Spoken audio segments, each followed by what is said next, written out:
picture of your dogs. Cool. Yeah, I love that. That'd be great. All right, are we ready to rumble? No, Travis. Oh, okay.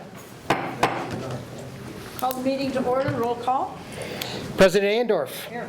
Vice President Landgrebe is absent. Director Christensen. Present. Director Diaz. Present. Director Toon. Present. Okay. Eddie, would you read our mission statement? Yes. Our mission is to develop knowledgeable, skilled, and productive citizens of character.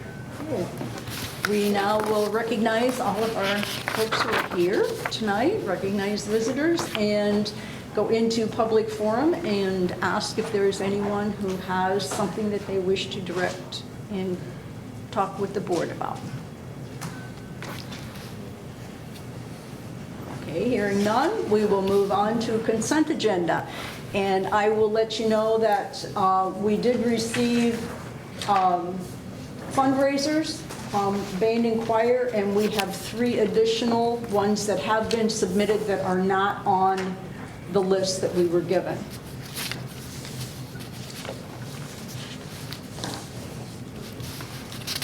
And where are those?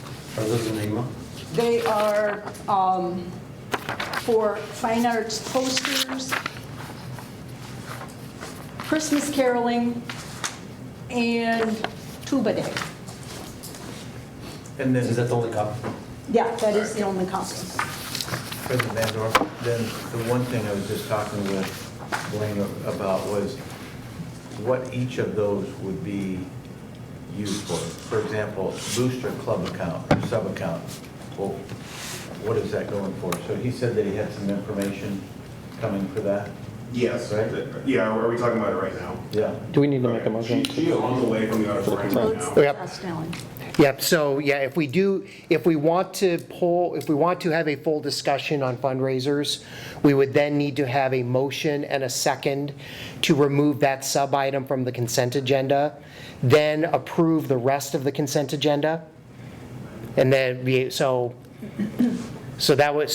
have that full discussion, because with the consent agenda, it's supposed to just be motion second and no discussion. So if we do want to have discussion, we need a motion and a second to pull that specific item off of the agenda. I'll make a motion to pull that out.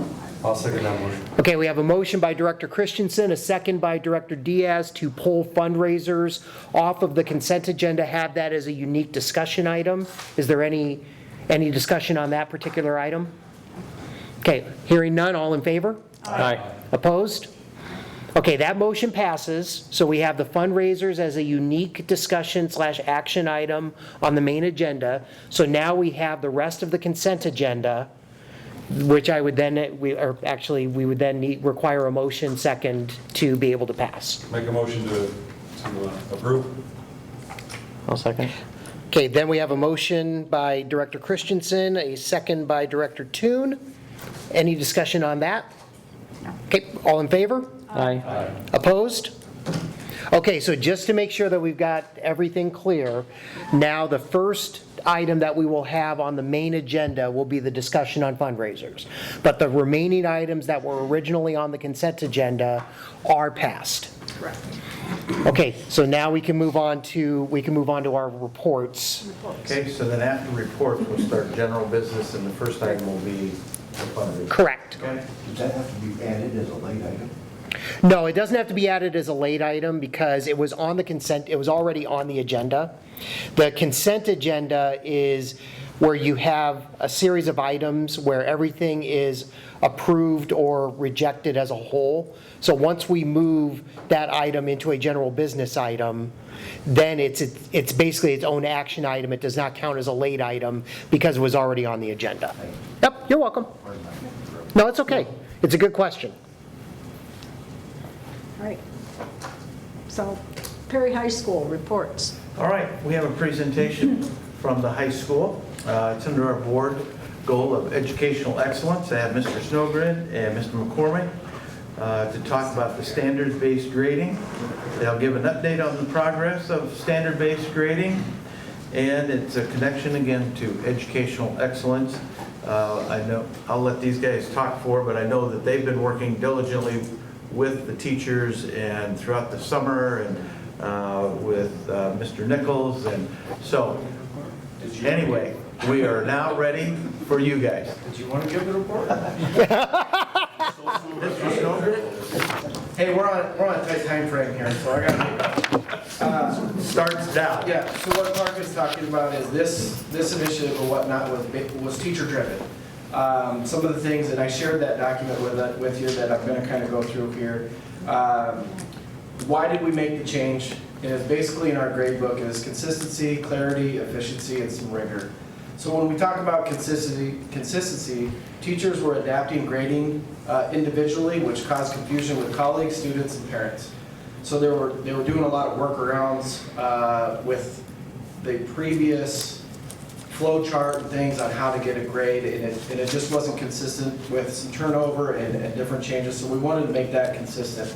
Clarity, grades were are now easily understood in real time, which impacts the student motivation, so they know what grade they're getting. Say if their grade was lower, they got to be motivated to reassess, or if their grade was higher, obviously they're doing the right things. So efficiency, teachers spent excessive time validating scores and letter grades, and I would say in our discussion with our guiding coalition and things, and from our teachers, that was a big part of it, was the efficiency part. Our last system was very slow for them to get the correct grade out for their students. Every time the teachers entered a grade, it took them 2 to 4 minutes, was it? Well, so when Brad talks about efficiency, one of the things that we were hearing last year from teachers is that when I enter a score, that takes a decent amount of time already, grading a quiz, an essay, a test. But then to double check again to make sure that it is calculating correctly took a lot of teachers an additional 2 to 3 hours every time they updated a test. And that's where we come to that point of like efficiency and being more responsive with our grade, making sure that as soon as the grade is entered, it's accurate and we don't have to require hours or days later before we double check that to make sure it's coming out the right way. Okay, and then the next talking point would be rigor. There was a little confusion between score levels 2 versus 3 and limited growth and advanced learning. So our approach, built on standards-based grading committee work that we did this through, accelerated the improvements through, if you see there on our page, standards-based grading committee went to a conference in Cedar Falls and got a lot of ideas and feedback on what we were doing right, what we could improve on and things.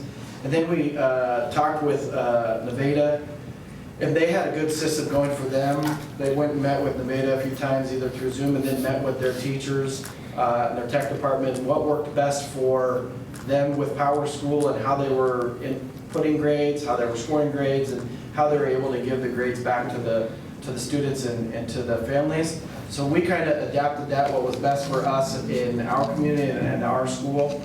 A lot of the changes that we made were mostly behind the scenes in Power School. Rich is here. Rich was awesome to work with and help us with some of the backside of the technology things, and really taught us a lot of different things and how they work or how they don't work. So hats off to Rich and helping, because that was a big move. A lot of work for Rich to help us out with that. And by doing all this behind the scenes stuff, it was minimal impact on the teachers and their workflow this year. A lot of the learning for our teachers through the new system and how this system was going to work in their grade books and what the expectations were done, that was done during pre-service. And I'll get to the end here. Remind me to come back to when we get to the next steps. We kind of had to get the cart in front of the horse a little bit.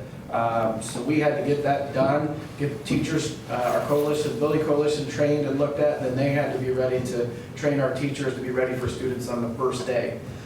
So hats off to our teachers buying in and getting that stuff done too. Key updates, accurate grading calculations. So here's a little bit of the change. The overall grade is unweighted average of all assessed standards. So one standard might be assessed 20 times and one standard might be assessed 3 times. They're going to be the same weight in the overall grade.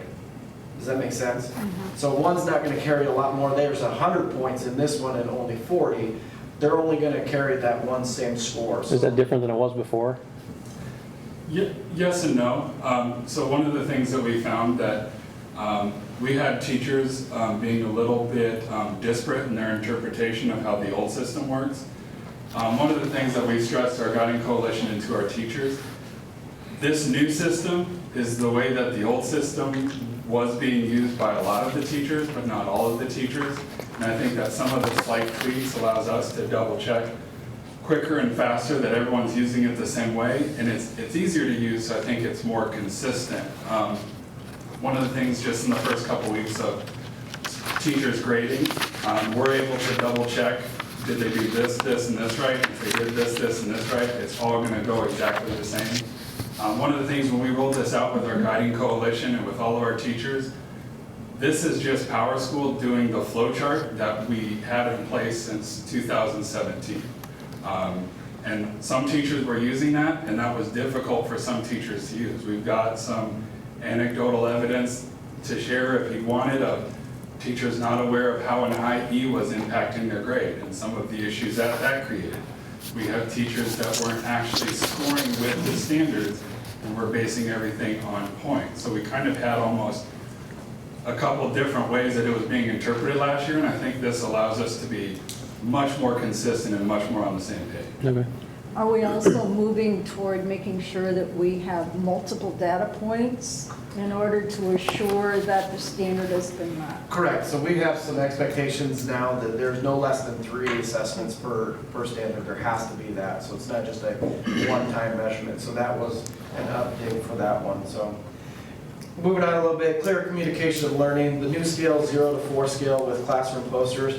There might have been a little hiccup in that. We did a classroom poster and it said grading scale instead of letter scale. So we had some parents and some students were confused because we got an A, they thought they were going to get the 3.5 or a 4.0.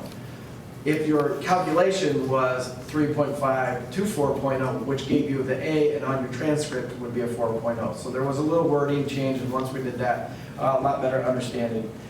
Teachers are able to reference the guides, and they'll have quick access to that to help them with their grading. And then percentages in Power School and things are hidden.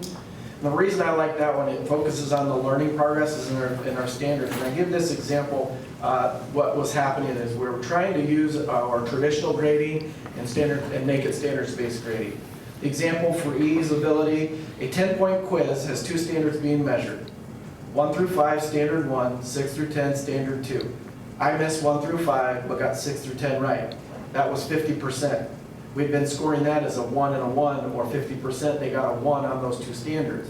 Where actually, they got a 1 in standard 1 because they didn't get any right, and they got a 4 on standard 2. So it's just a better way of actually computing our grades or presenting them to our students and parents of what actually is known. And then I think our teachers are pretty on board on that one. A little change of focus. They got to change a little bit of their thought process, but we're moving forward towards that standards-based grading thing. Going back to kind of the things, benefits for the PHS community, consistency, everyone sees the same results. Our teachers were happy that when we do our parent-teacher conferences, that I now know what Mr. McCormick's gradebook means.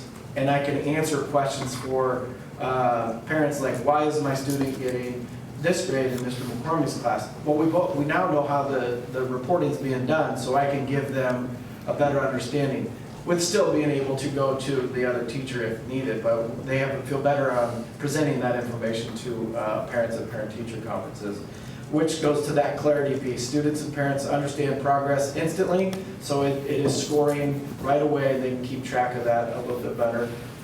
Again, efficiency, teachers spend more time supporting the learning instead of going through the grade books and entering those. And then rigor, clear expectations, support student growth. Be upfront, we've had students that were getting IEs and 1s that were getting D minuses. 1s don't pass anymore. So we've got to learn some of the content to get a passing grade. So that was one big move that we're doing, kind of moving the needle on that one. Next steps, we need to monitor and adjust the grading in Power School, kind of just like when you get the update on your cell phone. There's bugs. We know there's going to be some things that we missed, and we'll just continue to update those. And again, Rich has been pretty great helping us with that stuff. We'll email him, and he gets those things fixed for us. We appreciate that. Continued support in students, parents, and teachers with clear communication and resources. This is where I wanted to come back to, the cart in front of the horse. We really had to get this done. We have not got a lot of information out to parents. We've had some parents who are like, wait a minute, what's going on? Mr. McCormick's taken a couple calls. We've shared, I talked to a parent tonight. There is a video coming that it helps explain. We just had to get it ready for our teachers and students first. Normally, we'd like to get it rolled out to parents, but the parent, we needed to get it ready for school. Legislation could have changed everything July 1st and didn't, so we've only had since July 1st to kind of get this going and work through all the things. So that's where we're at. A lot more information will come out to parents in a video that Mr. McCormick's going to send out. One of the things I feel like we've done a pretty good job of is communicating with students. Last week, we made a very short 17-minute video that I made to show in a 20-minute class, which the students all told me they deeply loved and were appreciative. In my mind, 17 minutes, I tried to cover every possible question that they might have in every scenario. I think I could easily make a longer version even for parents. The goal is to share the student version very soon with students and parents again. Students saw it, but in case they were gone at DMAC or they weren't in school that day, there's that video that they can look at any time. I had a conversation with a parent who was a little confused. When I can get in front of a whiteboard and I can really run through some scenarios of if this, and everything is more or less the same for 90% of our students, it's just that really it's more on the teacher's side that it's more efficient, I would say. That's just hard to do in front of 560 students, to bring out the old whiteboard and start drawing on the thing. So that's where the videos that one is made and one's getting made will be helpful, I think. There's one other piece, and I know I'm probably over my 10 minutes and I apologize, but there is one other piece that we've also adjusted, and that's our retake policy or reassessment policy. The students now approach the teacher and create a contract on that reassessment piece. Hey, I didn't get the grade that I wanted, and then the teacher says, okay, you have to take it on this day, but these are the pieces that you have to do prior to reassessing. So there has to be some kind of learning to earn that reassessment. I don't just get to retake the same test. And part of that is some of our students are coming in unprepared, knowing that they can reassess. And we want those students coming in prepared, taking the test, and then relearning what they didn't get. So there's a little more accountability on the students. And then as they fill out a contract, the expectations are teachers are to send the parents for a message to the parent that, hey, you know, Andrew is going to reassess this thing. These are the things they got to do on this date. How is that different from what we were operating under for the last several years? Our teachers were chasing the students down, trying to get them to reassess, and students were wanting to reassess multiple times, all the time. We put a 10-day cap on it. After the grades have been entered, they have 10 days to reassess, and they have that learning to do. So it's, again, we want to build up the learning that we're having, so we want to have that learning done within those 10 days and continue to build off of it instead of reassessing 30, 40 days down the road. Yeah, well, they used to have to build a contract with the teacher that I want to reassess, and then the teacher would say, you need to have this, this, and this done, and you have 10 days. Is I that think there was different That was now? prior to me being here. We had not had that done in the 80s. Okay, because that You might have was part of predated what I yourself. did, yeah. And I would say the loose understanding amongst most teachers in the building is that students get 10 days. I think we've tried to codify that and really solidify that and be common across the board. Every teacher and every student has the same contract. Every teacher has it in their Google Drive and can have it on their Google Classroom. So our goal is to make sure that one teacher doesn't say, no, you've got 2 days, and someone else says, yeah, you've got all semester. We want to have some common language so that students know what the expectations are around the assessments. And I would say most people were operating with the 10, but I think we're just even more on the same page. I think that's fair. I have questions. Yep. So how many standards do each class have? Does it vary widely? It's a or- wide variety. I'd say anywhere from the lowest is 3 or 4, and the most right now is 15. Does that go back to the unpacking stuff that happened some years ago? I think a good target, Clark and I had everybody, we had good conversations this summer. Is it 4 to 6? Is it 6 to 8? I would love to have every teacher in the building be 6 to 8. I think for some disciplines, that's a pretty big leap, and I think we were cautious to not bite off too much. You know, if there's a slightly different way that we're expecting you to enter in grades and make sure that they're doing the right thing. Oh, and by the way, you got to go from 15 standards to 8. That's a lot of work, right? And met with the English department. I think they're phenomenal. They had a really good rationale why they're a little bit higher. They're a team that's a little bit on the higher side, 14, 15, and it has to do with their obligations to standardized testing. They said every year when ISASS rolls around, they don't know if they've got to do this essay, or this essay. They never know, so they're going to do them all. So because of that, they're easily getting an additional 4 or 5 standards just to kind of cover their bases a little bit. The math department, Mrs. Schumacher was kind of, well, I need more than 4 if I'm going to give a good indicator to the parent what is being taught. I can teach this substandard here and slide it into this standard and just call it that and grade it that way, but it wasn't going to be able to give that breakdown to that student and or parent actually where they're scoring in that particular area. So the second question was on consistency. So let's go away from standards. But how do you ensure consistency across teachers on the other piece? We've gotten to a point where, I don't know, we've gotten a little bit better at using PowerSchool. I'm checking grades on a pretty regular basis. I mean, it's kind of easy now that we're 10, 11 days in that I can see who's graded some assignments, who hasn't. At one of our last faculty meetings, I was able to say, 7 days in, we've got 10 teachers who punched in grades. 7 of you did it awesome, perfect, everything we wanted. 3 of you had some slight little issues, and we were able to address those right away. And here's what that kind of did when you didn't do it exactly right. So I think we've gotten better at looking at how those grades are getting punched in. We also met with our guiding coalition. They are kind of spearheading some of the teaching and learning of this. And we're going to meet more frequently as the guiding coalition this year and review some of those and look at those things. And then we've actually talked about how do you go back to your PLCs and present this information? How do we plan on looking at that? And so we're getting a lot of our teacher leaders to help out with that and creating that consistency across the board. What impact does this have on the elementary or middle school, or is there anything they can do to support this? There is no impact on them currently. This is a system that we had that was a problem in our building, that we weren't consistent. I can't speak for Ned or Laura what the consistency is in their grade books or things, but this is we were not consistent across the board in how things were being graded. So we had to fix that at our building. So I wouldn't say it impacts them at all. This was a high school issue. Fair. What? Oh, go ahead. I'm just making. Under rigor, you said there's confusion between levels 2 and 3. What So that's just a quick little example. So there was a little bit, when we are proficient, and this will be some of the grading scale pieces, we went A, B, C, D, F. Now in our grade books, there was A pluses, there were B minuses. Those weren't supposed to be there, so those were some of the discrepancies we had.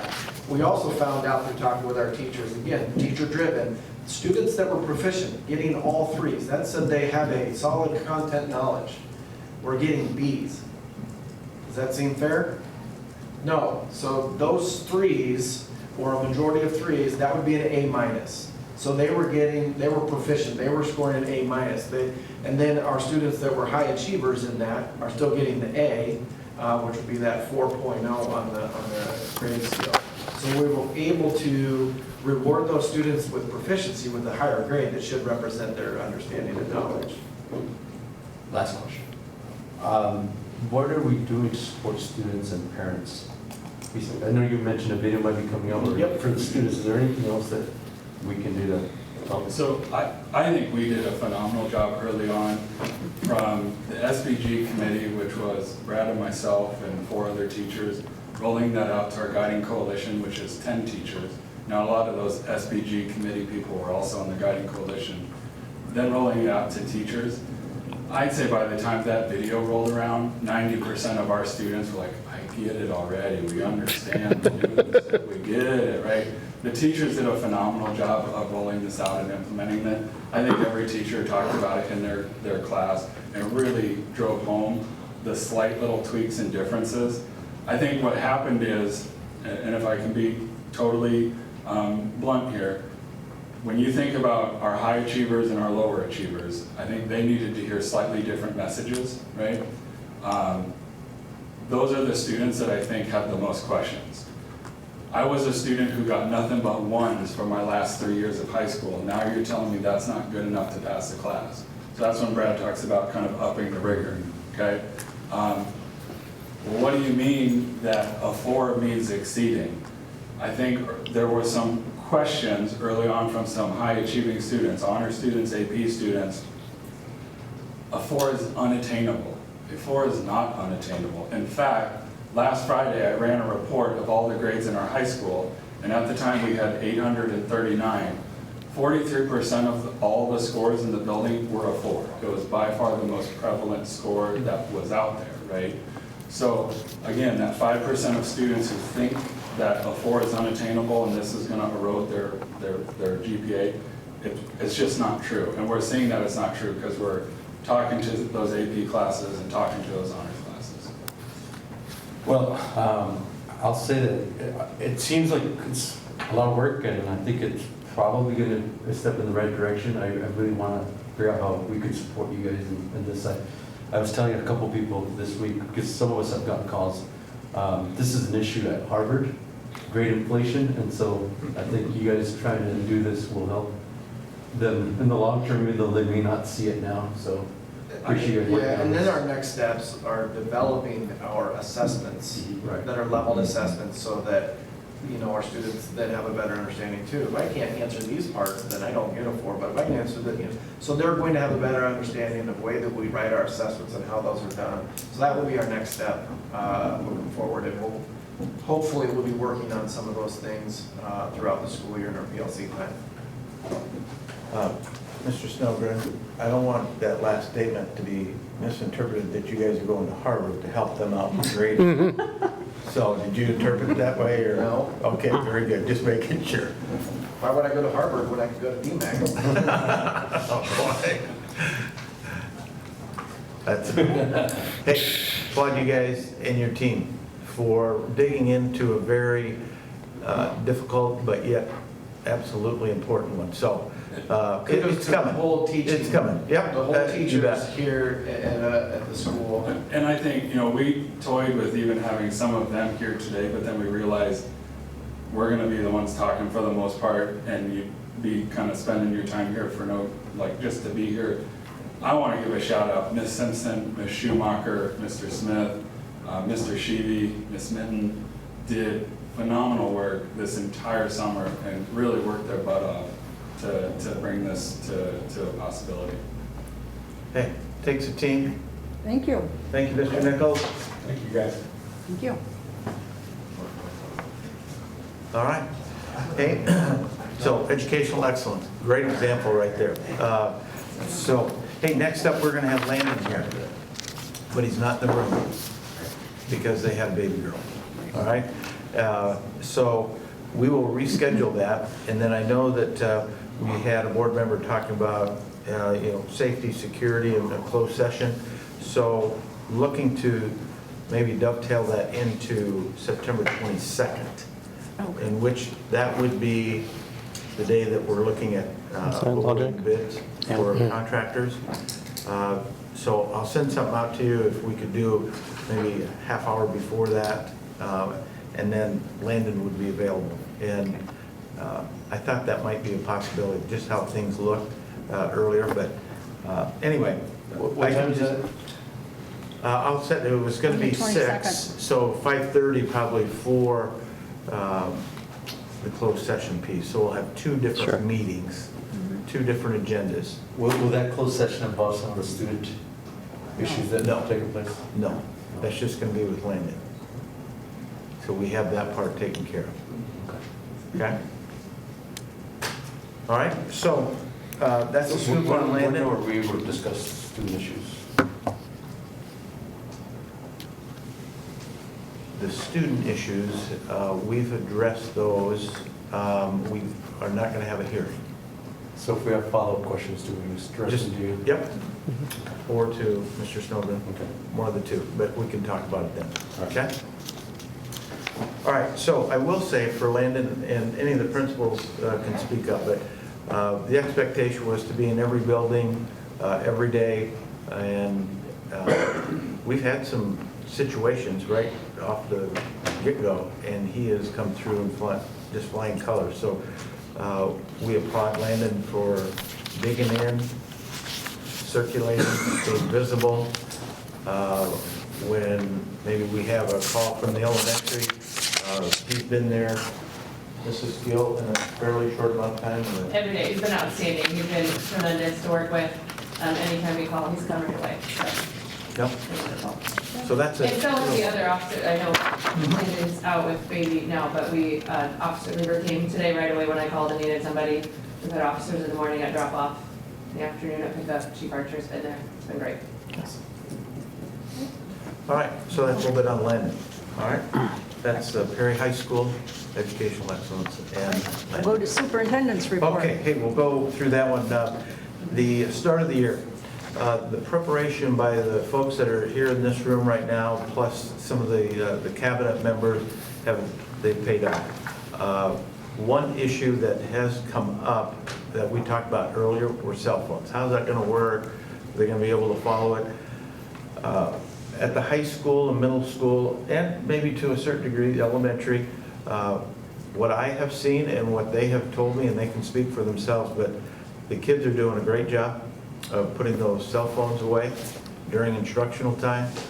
Staff is not using their cell phones during instructional time. And unless there's something that Mr. Snowgren has or Mr. McCormick as far as that routine and cell phones, because the board talked about that earlier, how that was going to go. Expectation, routine-wise, what are you guys seeing? Still have some kids try to push it, but we've addressed it early and often, and I think it's going really well. Middle school? Yeah, same. I think there's been 2 referrals so far on kids that have snuck it in their pockets, and then they're getting in trouble for it, and they're having a consequence. We have a flow chart that goes through. So, Okay.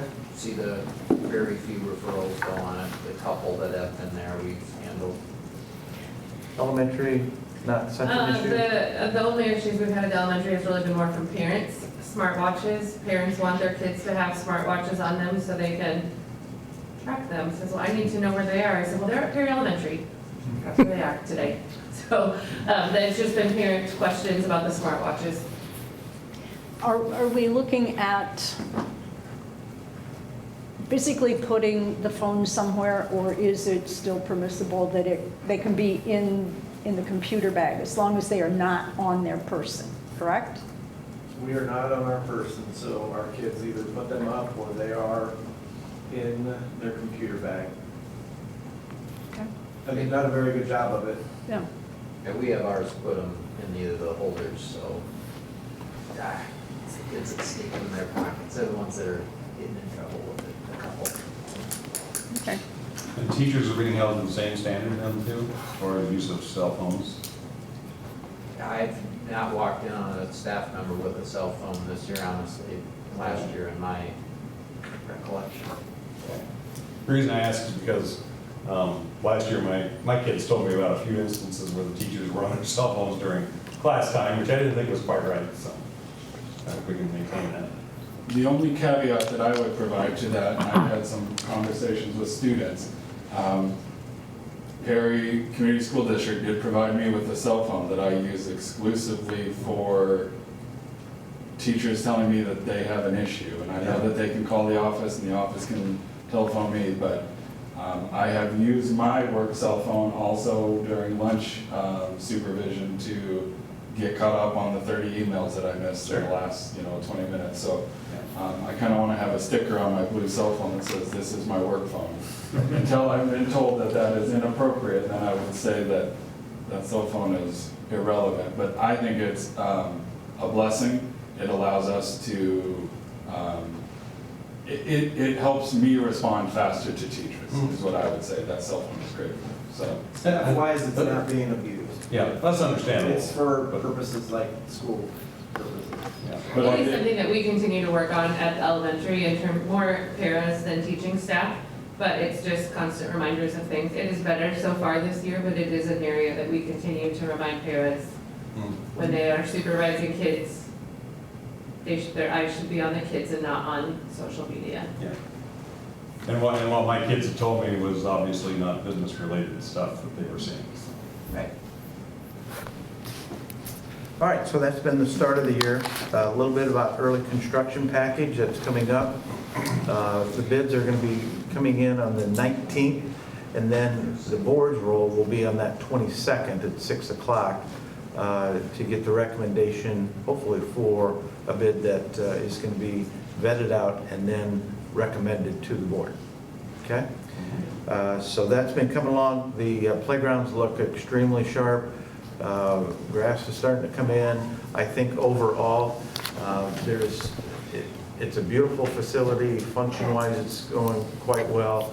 I know Laura has talked to Bolin Playground. There's just a couple things that they need to tweak as far as the equipment. But overall, I would say, Laura, the kids have enjoyed it. The kids have enjoyed it. They are, I have added second grade recess duty to my list of things that I do every day. And so I was out for second grade recess today, and there was not a single kid on the blacktop because they were all on the playground equipment. And so it was just full 120 kids on all of the equipment, loving it. The saucer swings are a huge hit. At some point, on my radar, I would like to consider some fencing. We don't have a fully enclosed playground, fence-wise, so that is something at some point to consider, just safety-wise for some of our special needs kids, but it's terrific, the kids love it. Also at your place now, the participation rate, or not rate, but the participation for athletic and fine art programs are there. If you get a chance to study that, we'll bring that up again at another board meeting, but I wanted you to have that to take a look at. That was requested earlier. And we can discuss that after you have a chance. So this will come up in another meeting? Yep, yep. But I want you to at least have it now, so that when you have our next board meeting, we can talk about it. What exactly do the numbers mean? Okay. The reason I ask is because I'm just looking at middle school band. I know she's got more than 14 kids in there. That'd be, I think, under the contest, for the middle school, those numbers of the participants aren't there. It's more for the, on the middle school It's under contract. participants, it is not there, so I need to check on that, because there's a couple other questions I had, Yeah. so that you have a complete. Do you think Gina could come when we discuss this? Yeah, yep. Good. High school participants in correlation with the event. So the one that stands out to me is the girls cross country, shows 7 high school participants, but I think there's only 2 girls on that team, right? And then, Yeah, I think. yeah, I think there is that's 2, correct. so I don't know if that's. So what is that a mistake then? I'd have to check and see. Okay. Yep. I guess and I don't know what the rest of them are, but I guess I would kind of question Right. all of them I if saw that that one too. was off. When Okay. we were out there. So I'll double check on that and then get those other middle school numbers on there. Perfect. Okay? All right. So routines, expectations going well, cell phones, and then you have the first draft of the fine arts. So at that time, that's it for superintendent report. We'll be next for Okay. general business. General Fundraising. business, and we will move on to the fundraisers. Okay? So we'll get a motion and a second then, and then we can open discussion. Are we closing an opening or second, or a motion to open this? Motion to open the discussion on fundraisers. I'll make a motion to open Second. the discussion on fundraisers. Okay, so we have a motion by Director Toon, a second by Director Christensen, and now we can open discussion. Okay. All right, Yeah, go ahead.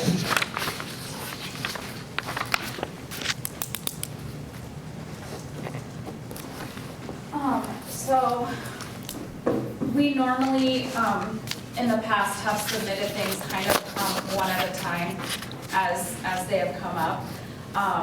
But in talking with Tina, we decided to kind of send everything at once for the fall semester. And so like, we apologize because we know it's a lot and I'm gonna explain a few things. But we have had some issues in the past where we've sent some things in and then it was forgotten or it didn't make it on the board agenda for that month. And then of course it gets pushed back to the next month, which then changes all of our plans, and it's like a domino effect.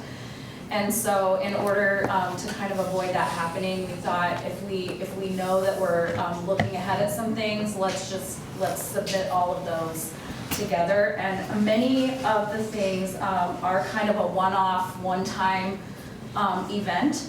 So like, for example, we'll have a fall concert, choir will, on October 20th. And we had a parent who is really passionate about maybe helping us do like a chili cook-off or something. And so we talked with Tina about doing like a dinner in the Commons before the concert, like a dinner and a bake sale. So families could come early if they would like, and get dinner and support the department that way, and then go and see the concert. We've done bake sales in the past in the lobby following concerts, because obviously we don't want people eating a bunch of snacks and things in the auditorium, but we've had some pretty good success with having just, you know, like a little bake sale in the lobby following concerts. And of course, all those items are donated, so then that ends up being, you know, a 100% profit for those types of events. We are talking with Jeff at Graphics on doing like a fine arts poster, so like what many of the athletics teams do, but for fine arts, so like a fall, you know, performing arts poster. And then we would have, instead of a big team photo, we would do a composite, like one band, one choir, one drama, and then with all of our like first semester dates on there. And then looking at doing maybe that again in the spring. We kind of want to see how it goes in the fall, since it's been a really long time since the Fine Arts Department did a promotional poster. As well as an apparel store with music-specific apparel. It's been probably about 3 years, I think, since we did a music apparel, music-specific apparel, and that's something that our students and like families have asked for, because it's been a while since we did one of those. And then anything, then proceeds go to the department. So Jeff is getting us some information on designs and things, and as you know, I'm sure the board is aware, like he's really good to work with as far as like doing artwork and doing a lot of things either free or like very low cost when it comes to working with activities.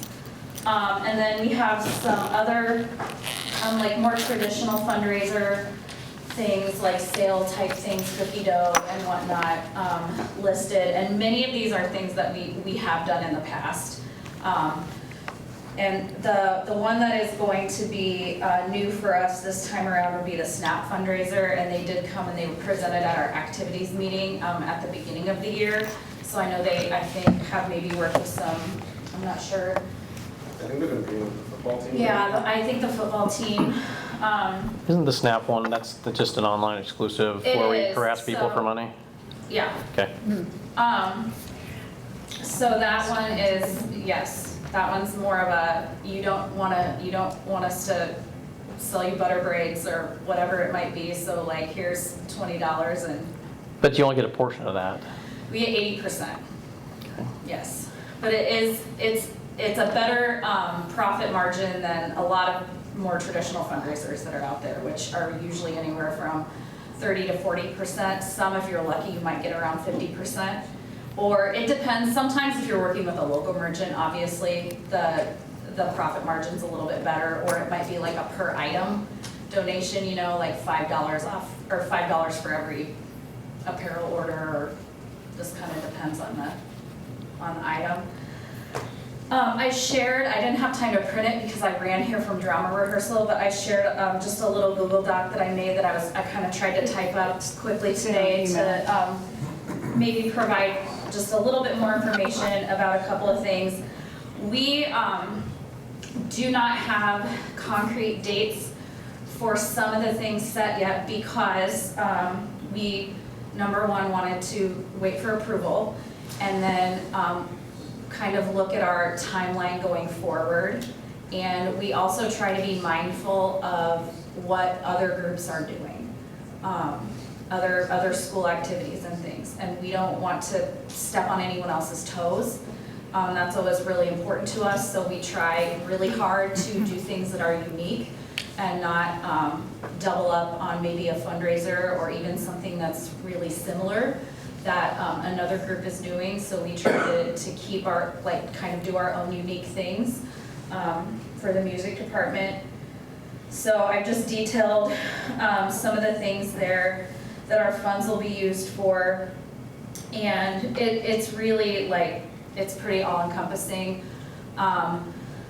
In the last, I think 2 or 3 years, other than trip funds, our sub-account funds have paid for a lot of the things that you already see on that list. Registration fees for honor choirs, for festivals, music. They have sent students to all-state camps. They've paid for clinics. Supplies for just various things. We were just able to get new shoebox totes for all of our marching band shoes because they were still in the original cardboard boxes that are now 12 years old, 11 years old, and the boxes are falling apart. So those are just $2 shoebox totes from Walmart, but we needed 120 of them. And we have money in our sub-account that we raised through concessions and whatnot to pay for that. So, yeah. What questions do you guys have? I truly appreciated the listing that came out with the board because age has advantages and it has disadvantages. And I remember years that all of our fundraisers were put on a calendar that came out at the beginning of the school year. I remember that. And I liked being able to see that September's this one, October's this one, and there used to be a calendar that was built that way.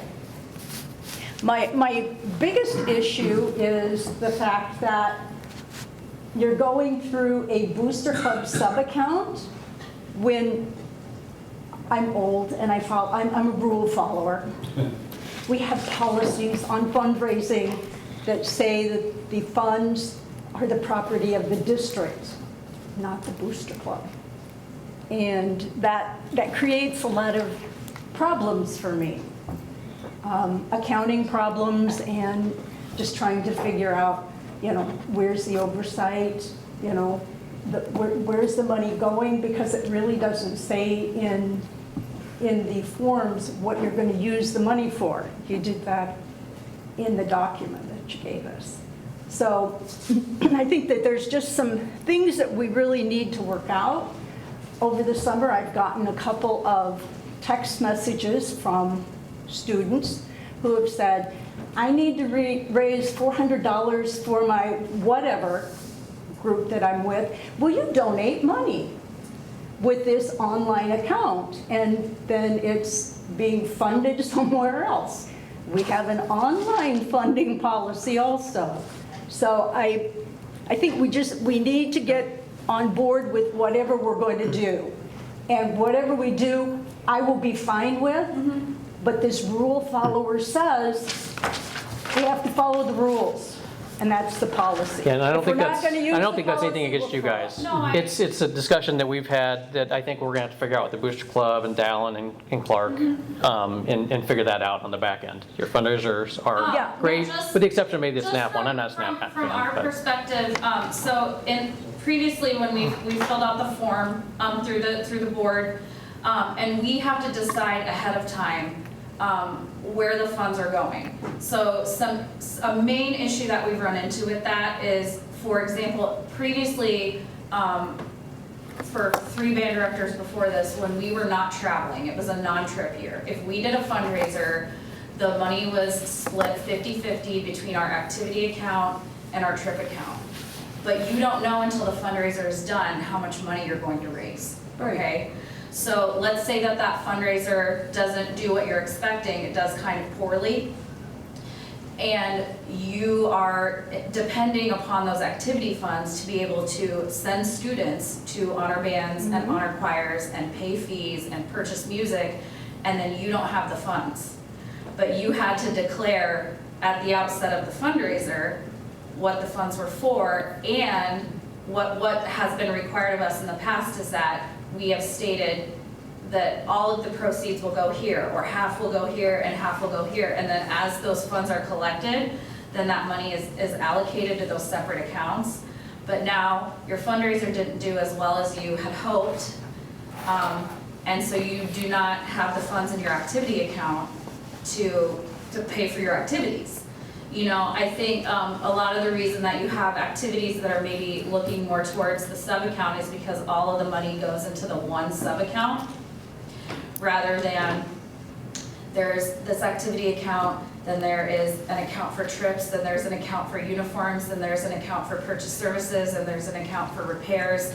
And so we can use it on whatever we need for the department. So I had to register some students for a clinic the other day, and it has to be done online with a card, and I have to use my membership number, and there's all these hoops to jump through, right? And it's only $35, which is not a big deal, okay? But it's something that I have to do, like, myself personally, but I can't request reimbursement for that from the district, but I can request with a receipt and an invoice reimbursement from our sub-account from the Booster Club. We have people who do reimbursements. So, Based on my ignorance, I don't know how this works, but if you have money in a trip account that you wanted in an activities account, how tough is it to move those funds? in the past, we have not been allowed to. We have been told no. Is that a thing? Is that a, I mean, is that your answer?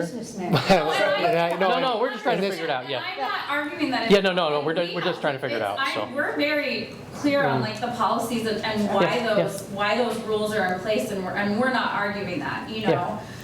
It's So, just, like, I was told explicitly, verbatim, the money that's raised at Band Olympics was not approved for the trip. So I was not allowed under any circumstances to route any of that money to the trip. So that's in my time here, I've been told. right, That I correct. have In the past, we've done like the cans at Jukebox with the donations, and if we wanted to use those funds for a specific purpose, then that was board approved. So like there have been years where I've come to the board and that's been a line item request as a fundraiser, is that the donation cans at Jukebox will go to the trip. You know, like if it's going to be earmarked for a certain thing. So we have tried, like, you know, to. So basically, after talking with a lot of other coaches, and they said that they liked the flexibility of the Booster Club and they were running their fundraisers to the Booster Club, that's kind of why we went down this route. But How does that work in your eyes, Dallin?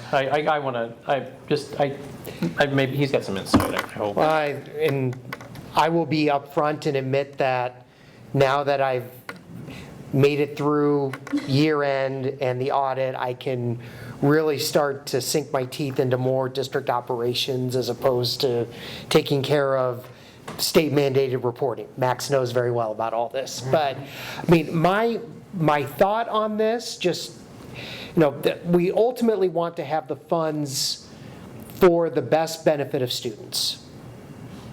So then if we think through that, if there is a fundraiser that doesn't go as well as you had planned and you have to reallocate funds, you know, I think if we're having a fundraiser that gets approved by the board, I don't know how strict policy would be, but I would imagine that if you are wanting to, for lack of a better term, amend a fundraiser, you would follow the same process. If you're hoping it's going to be a 50-50 split between a trip and new uniforms, and the fundraiser doesn't go all that well, and you come back, because I mean, what you're trying to do is you're trying to estimate. Yeah. And if Pay for things. yeah, and if it doesn't fall, and if the fundraiser falls short of what your projections are, well, just like what we would do as a district, we have to figure out how to reallocate funds. I mean, that instinctively, that's what but then you would have to come back and say, well, we were planning on this, plans changed, so now but we would need to kind of have that go through the board. Now, with the Booster Club, and again, I need to learn about this. There's no question about that, about, the Booster Club and what's getting approved at the Booster Club level, and how funds are getting allocated at the Booster Club level. I mean, if the Booster Club has formalized minutes similar to what we have here, and we're talking about certain dollars going into certain accounts, and we can piggyback off that, then I think that would be a starting point. I think the key thing there is, like, from my perspective, if we have a certain amount of money and we're just being told it's going here without having formal votes of the Booster Club, then that oversight becomes a little more challenging from the district side of things. We do have formal minutes, but we don't formally talk about where fundraising funds go. They just go into the account. And I think most of that stuff just happens behind the scenes. Well, yeah, and It's like, hey, Mindy, I got a check, or hey, Tracy, I got a check, and we need to we go are here. probably not the people to ask about that, because we are really new to the kind of the game on the whole sub-account thing. But, yeah. And the fundraising policy doesn't say it goes into specific accounts, that it would be, the trip account or whatever. It just talks about it going into student activity accounts. So Right, but there's a lot of separate line item accounts with A policy number of doesn't say. project balances that you would have on the activity side. Now, maybe that becomes more of an inform as opposed to approve, or it becomes more of an administrative decision. But again, that kind of, what I'm always trying to figure out is, number one, how does this best benefit students? Number two, how do we make sure that that money isn't getting moved from account A to account B when it maybe shouldn't be? And I mean, not like it's being done improperly, but just, you have your band Olympics, you have your trip, just making sure that the money is getting approved and moved in a manner that it isn't under anybody's nose.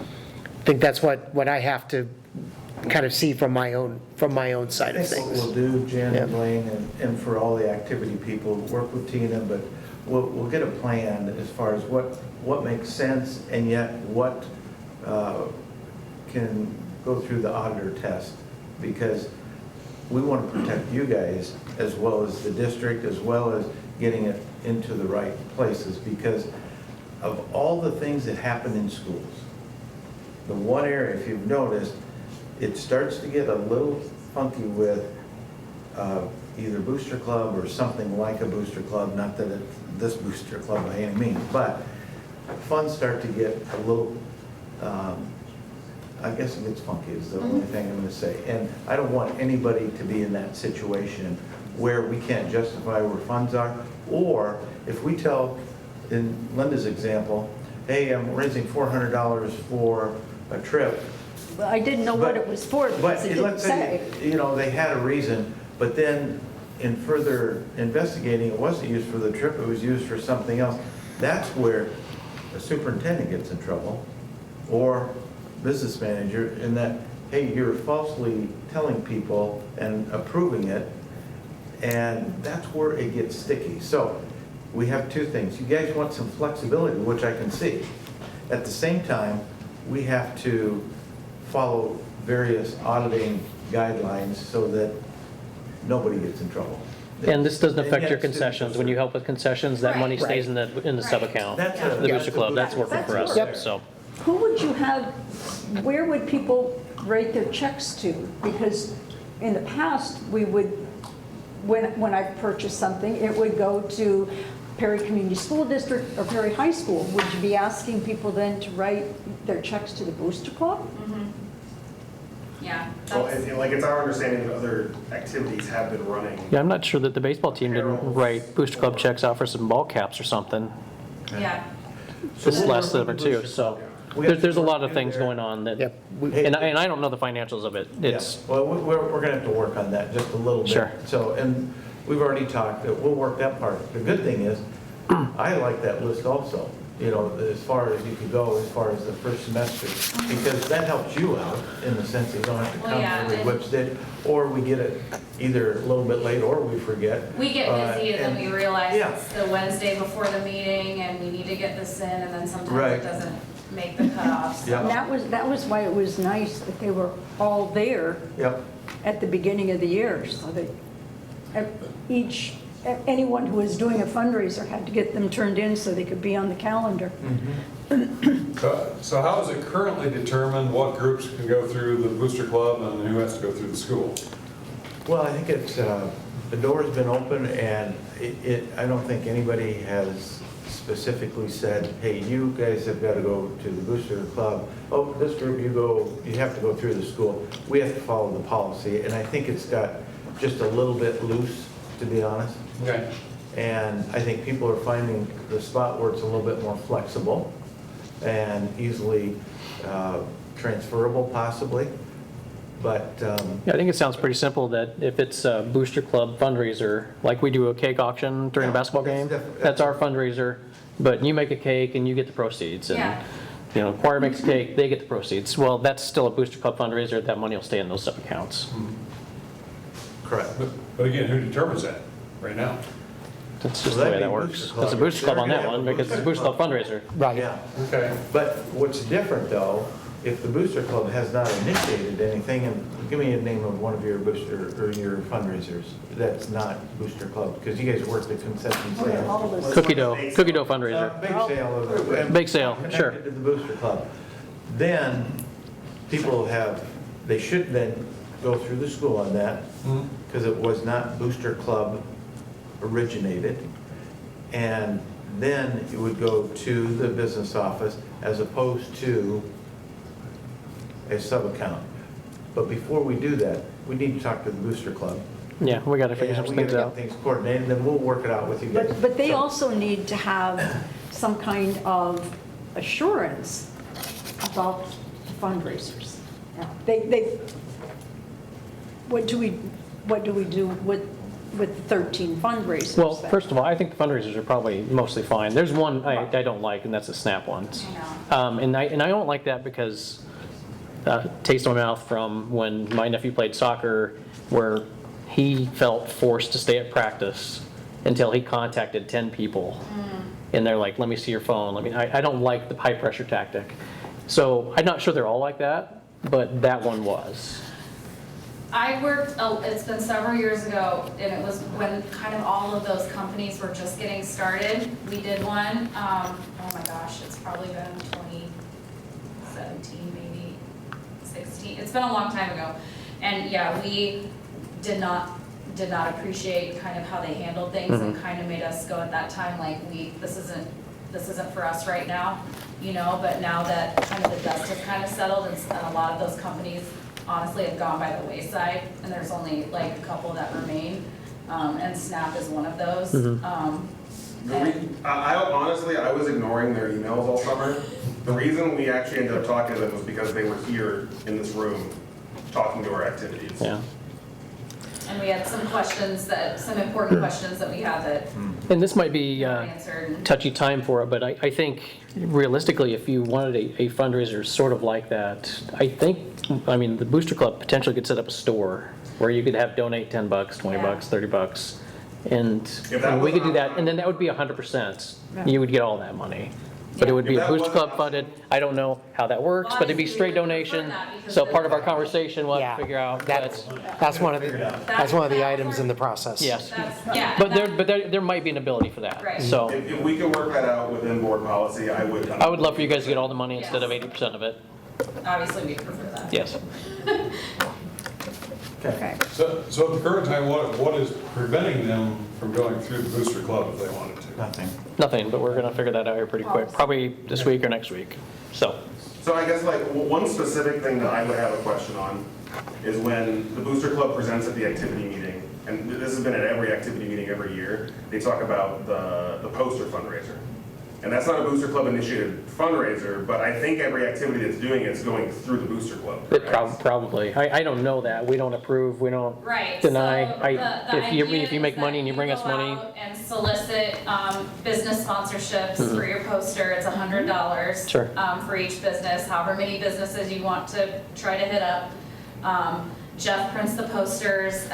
He gave me the amount. I have it written down there. It's really cheap. sure. And I think that's why Tiffany typically suggested it's an easy fundraiser. It is. It's easy. You're just asking They business get- for $20. People like to have You go to them. hang They 'em get up. put around town. It has all your Yeah, dates. you see them in all the on it. businesses, it's Yeah, great. Yeah. But I think that would be in this realm of confusion. Absolutely. If it's not I think it's an idea, I don't know that it's a Booster Club idea. I think it's just an idea that they present as an easy way to make money, and also, we can hold your money for you.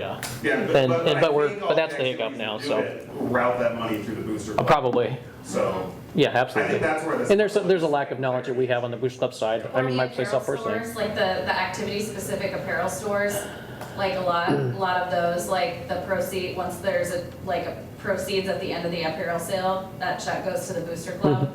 Like, we're very new to working with the sub-account within the last year, so like, we've tried to talk to a lot of other coaches and sponsors, Yeah. as well as obviously Booster Club members and board members, but, so we're learning as well.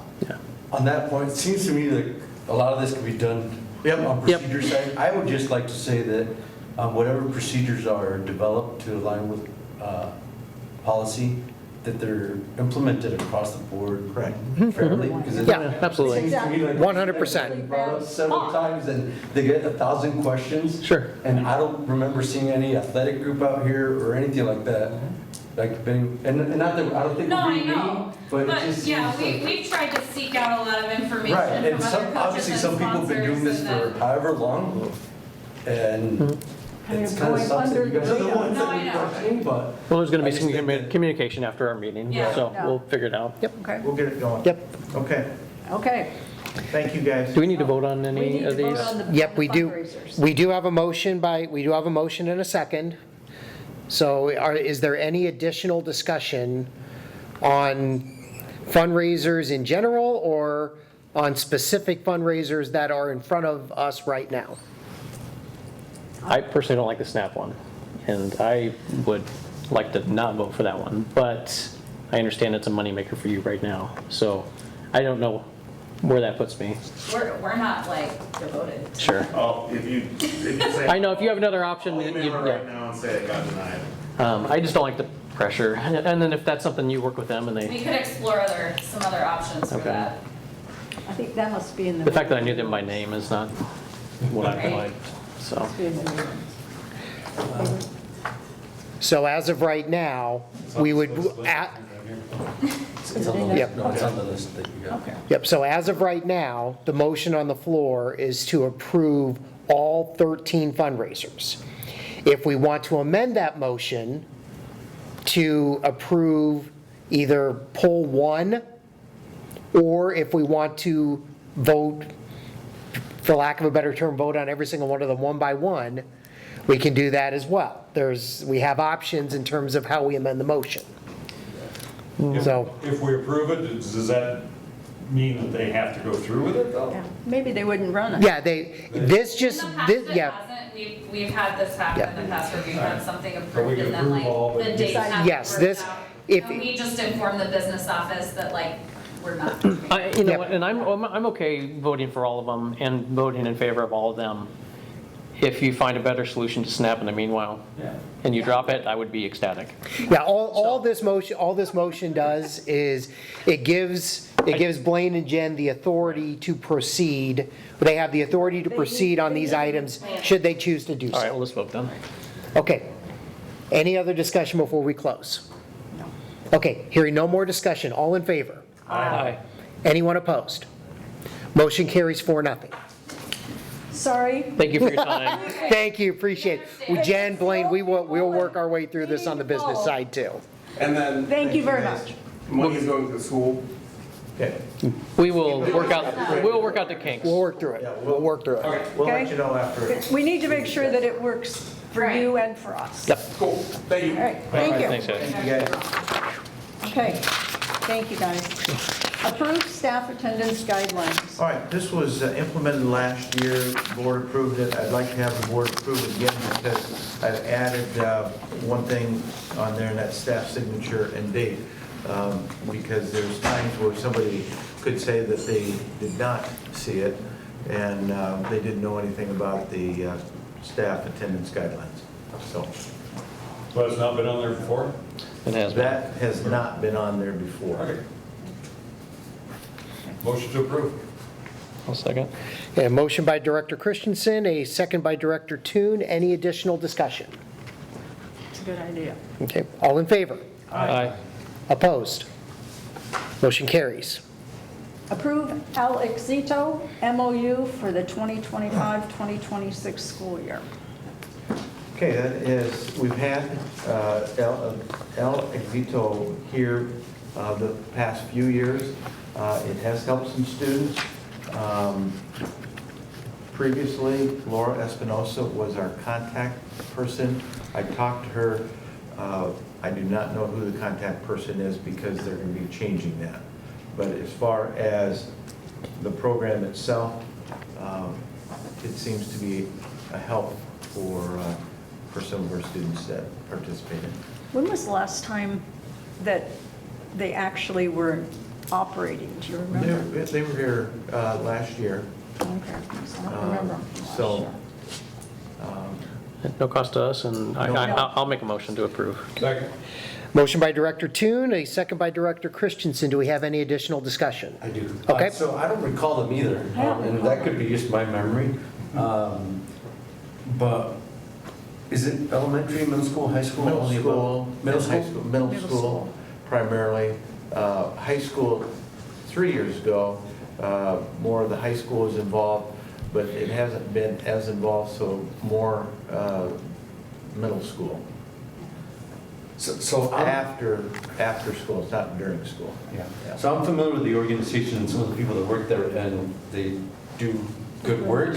However, my concern is not with them, but with outside entities coming in to provide services. I would say that we have to be stronger advocates for ourselves sometimes.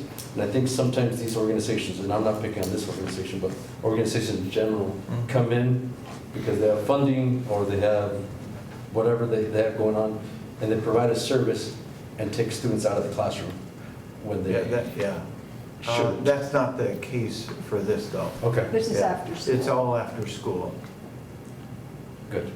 yeah.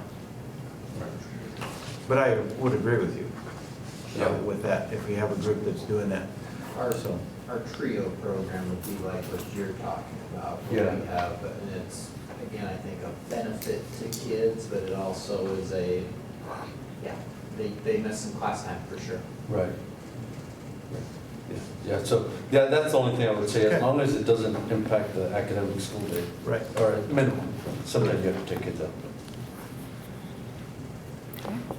Any additional discussion then? Hearing none, all in favor? Aye. Opposed? Motion carries. Approve food service agreement between New Opportunities and Perry Community School District. All right, this is a continuation. We've done this for the past few years with New Opportunities, which is Head Start. And our food service takes food out to them. Motion to approve. I'll second that motion. Motion by Director Christensen, a second by Director Diaz. Any additional discussion? All in favor? Aye. Opposed? Motion carries. Voluntary early retirement for 2025 to 2026 school year. That's on there in September because in the policy it says it will be brought to the board each December. Or September. What's that? September, right? September, what did I say? You said December. December, or December too, but every September. So that's why it's on there. You'll notice that there's no recommendation on there because we just did early retirement. But I'm going to leave that up to the board. If they feel that they need to discuss this as a board policy committee, which we have, that's fine. But I'm just putting it on there for September due to what's written in that policy, or in that early retirement policy. So if we don't want to take it on, we don't make a motion, we just move on. Is that what- Yeah, correct. We can, Dallin, you can help out with this. We can say, we're not going to have early retirement this year. We'll further study it or look at the writing and the verbiage in there. Another thing that could happen too, we'll have all of our financial information with year end done as of next week. So if we wanted to, a possibility would also be to table the discussion until October when we have our when we have the CAR and some of the financial information that we would be presenting to the board next month as part of our year-end work. So tabling this until October still allows us to comply with our policy, but then we don't have to take any action on it until. So what if we don't want to take any action, period? Yeah, and I don't want to take any action right now Well, on, in the past, no one is willing to do a first or a second, so That's it what I just thought. kind Yep. of Okay. dies Yeah. okay. without any action. And that's another option as well. Okay. So, hearing no desire for a first or second Yeah. is when we'll have no action on it. Okay? Yep, no act, so officially in the minutes, it will be no action taken for because of no motion. Right. Okay. Personnel.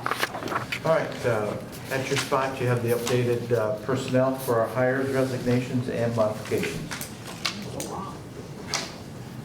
Motion to approve? I'll second that motion. Have a motion by Director Christensen, a second by Director Diaz. Any discussion? Hearing none, all in favor? Aye. Opposed? Motion carries. Recommend approving 2025 to 2026 legislative resolutions. In your package, you have the 25 legislative resolutions. You see what you had last year for 24-25, and board can decide whether they want to continue with those, change them, add one, take one out. Typically, they're asking for 5. No. Yeah, just thinking about last year's legislative committee, English learners was approved with 99.2%, teacher recruitment 96.8%, mental health 99.4%, unfunded mandates 99.8%, and school safety 100%. Those would have been the top 5 out of the long list that we have. That would then go over to the House and the Senate for our lobbyists to push for us, with those being the top 5 out of the group of all of the school boards that were That's there. from last year, right? Huh? Those numbers are from last year. Those are from last year, So my yes. suggestion, and I don't know if it's on the list, is the school choice legislation. I think 1 year into it, we need to push our legislators to start looking equitably at how that is administered. That one, That'd be number 6. I'd have to go back and look at mine. So whatever number that is, I think that more public schools should start unifying and asking. Yeah, I for think some it's probably a fairness. 6, yeah. Number 6, I would agree with that. Yeah. Yeah. Yeah, and it's the same reporting requirements. They do not speak real positively toward the vouchers or the school choice program. Who's they? You know, understandably so. And they work as well as they can with trying to get that school choice down to a better option for So us. if there's That's a good one. one. Because that's under legislative. It sounds like beliefs. Max is okay with that one. I don't know how Joe and Linda feel. Yeah, I'm okay with that one. Yeah. So which one do we remove? Yeah. Well, you can't, I don't think you can remove 8. I don't think you can remove safety. Right, I would agree. What was the? I think But school choice is under, they said 6. 6 on this. it's handout. under the legislative beliefs. Yeah, These are the resolutions. which are a different set of ideas there.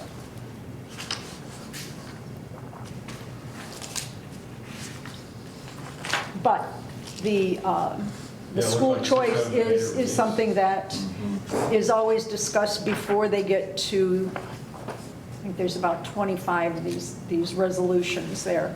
And we discuss and vote on every single one of them. So those numbers you gave, Linda, earlier, those were the percentage of IASB representatives voting yes on those at On those, yes. at the 2024 IASB, what's now called BoardCon. Correct. Okay. And they're not coming out, they're basically the same resolutions from one year to the next, they're just sometimes grouped differently. School choice, as I say, comes under legislative beliefs. The one resolution that talks about homeschooling. Yeah. It looks like they're all beliefs. Like school Homeschool safety comes in education, homeschool education falls under belief 6. And that's school choice, and they do talk about school choice, private school choice. Yeah. So we can add that one to the top and just take one of them off. I'm not. Unfunded mandates? I think that one should be taken off because no matter how many times we put that in there, it's not like it's going to make a difference. I mean, you know, we're all going to have, if it's mandated, we're going to have to do it whether we've got the Right, funding and or it's not not. like they're listening to Is the last biggest year's. issue. So private school choice would be the one we would substitute. Yeah. So I make a motion to remove unfunded mandates and add private school choice to this year's top 5 legislative resolutions. I second that. We have a motion by Director Diaz, a second by Director Christensen, so that the 5 legislative priorities for the board would be English learners, teacher recruitment and licensure, mental health, school safety, and private school choices, and those are not in any particular order. No. Correct.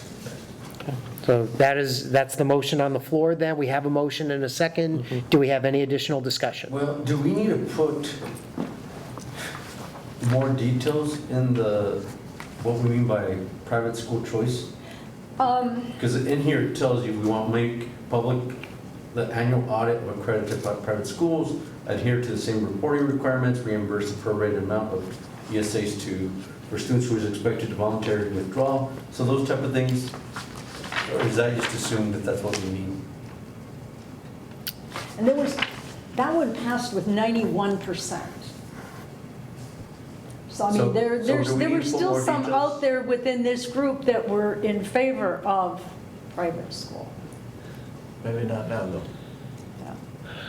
So the question, though, I don't think we can put the other details, so how do those other details, when you guys are talking about? They are part of, and it says, we support the elimination of the tuition and textbook tax credit, limiting the amount a student may receive from school tuition organizations. It goes through there what they support and what they oppose. So for this purpose, just saying private school choice is okay then? I'm just afraid it's going to be misinterpreted. Maybe I'm reading too much into it. Well, it's gonna be it goes we're on to say for? we continue What's to that? oppose I think it state. sounds like we're for. Yes. I think it's just trying to hold the other ones at the same standard, and it's all in the details. Right. I don't know how you correct any of that. We continue to oppose state policies that establish educational savings account vouchers or any other programs that use taxpayer dollars to fund private schools. I like. That comes farther down. Right, in- I like where it says, we believe all schools must be open and welcoming to all students and fully accountable and transparent to receive taxpayer dollars. Am I allowed to be a part of this discussion, or can I? As far as clarifications, yeah. Yeah, I mean, that would be the clarification that I would have about, understanding the idea, but making sure that the specific wording that we have that would be in the minutes that would, of course, is public record, Right. accurately portrays what the board is standing for or against when we put this in the minutes and it gets approved. So I think the wording, I personally think the wording needs to be pretty important on this. So, Well, that main paragraph there is pretty much what we're saying, isn't it? yeah. So, Yep. can I amend my motion? Yes, you may, yep. I'll amend the motion to clarify that under private school choice, we add the wording that we believe schools must be open and welcoming to all students and fully accountable and transparent to receive taxpayer dollars.